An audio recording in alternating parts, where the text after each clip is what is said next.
Hello, my friends. Welcome to EPN. I'm your host, Victor Lucas, and we bring you the latest in everything cool every single day. Today, this one's going out to Scotty Perp, or Scotty Perp. I don't know how you say that, buddy. Just recently found you guys on YouTube and couldn't hit subscribe fast enough. That's the way we like it. Please spread the word for us, all right? This rundown is all yours. Nintendo really needs their next console to be a success.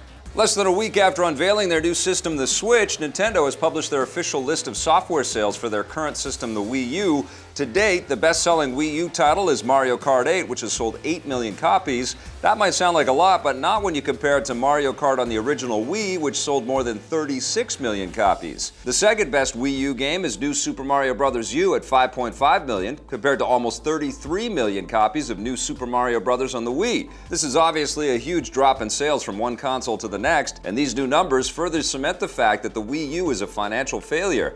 This has already had severe economic consequences for Nintendo and was likely one of the main reasons why they finally decided to start making third-party mobile games. Hopefully, they'll have better luck with the Switch. It's slated to hit stores in March 2017. After almost a decade of development hell, the big-screen Uncharted movie has found a new director.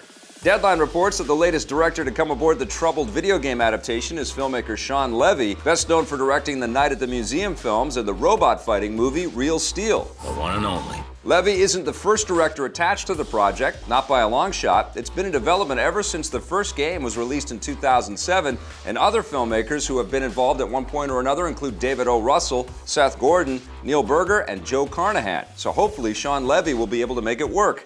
It's kind of surprising that it's taken this long to make an Uncharted movie, given how cinematic the games already are. The film is expected to borrow the plot from the first Uncharted game, with Drake and his friends searching for the lost city of El Dorado, but there's no word yet on what actors might bring the characters to life. You should see the other guy.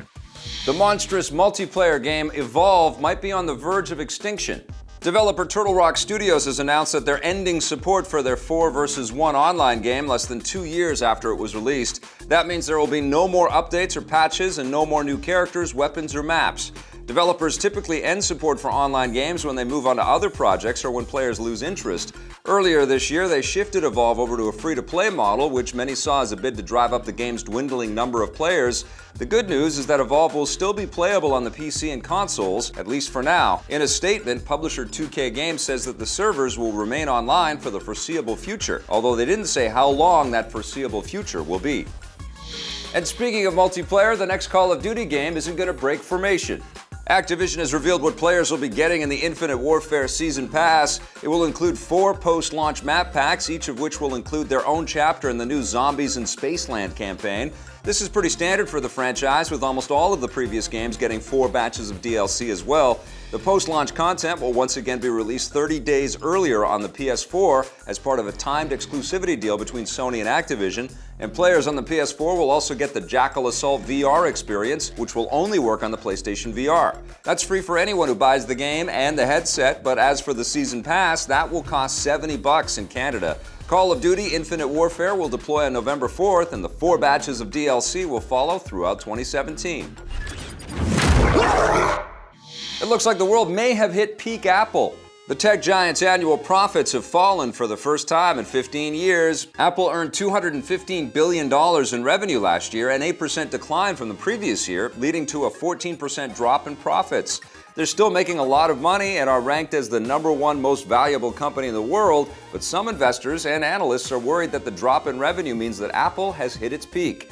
The drop is primarily the result of declining iPhone sales following tough competition from rivals like Samsung and Google.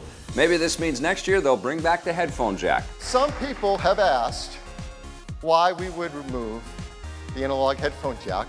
It really comes down to one word: courage. And apparently Microsoft is trying to take a bite out of Apple as well.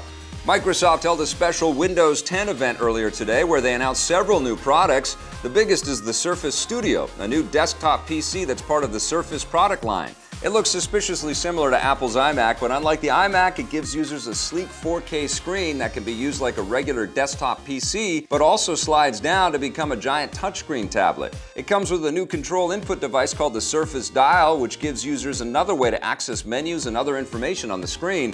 Pretty cool. The Surface Studio PC starts at $3,000 US and will ship in December. Other new things announced during Microsoft's event include a new software update for Windows 10 that will make it easier to live stream games natively from the operating system, so you won't need to download separate programs like OBS. Microsoft also revealed that they're partnering with companies like HP, Dell, and Lenovo to create new virtual reality headsets built for Windows 10 with prices starting at around $300. That's a lot less than the Oculus Rift and HTC Vive or even the PlayStation VR. Expect those to start rolling out on the PC next year. We wouldn't be surprised if some of those VR headsets eventually become compatible with the Xbox One at some point in the future. Bethesda is making it a lot harder for us to let you know if their games are any good. The publisher that owns Fallout, The Elder Scrolls, Dishonored, Doom, and Wolfenstein has revealed that they will no longer be sending out early review copies of their games to media outlets. They say that reviewers will instead get their games just a day before they hit stores, which is nowhere near enough time to make a full review before players go out and buy the game themselves. Bethesda hasn't said exactly why they're doing this, but in a statement they suggest that if players want to read reviews before making their own decision to buy a game, they encourage you to wait for your favorite reviewers to share their thoughts. If you do that, you won't be buying a Bethesda title until at least a week or so after it's released. Usually when publishers don't send out early review copies, it's because they know their games are bad and they're trying to hide it, so hopefully there's nothing wrong with upcoming Bethesda titles like Skyrim Remastered or Dishonored 2. Let us know what you think about Bethesda's new policy in the comments below. Ready to fuck some shit up? And that does it for our rundown today. Thanks for watching, everybody. We'll be back again with a brand new one for you tomorrow. She's just the way I want her to be, a million times hotter than TNT. Hey, thanks for checking out that video on our EPN channel. It's just one small part of the things that we make around here. So if you liked it, don't forget to check out some of our other vids and hit that subscribe button.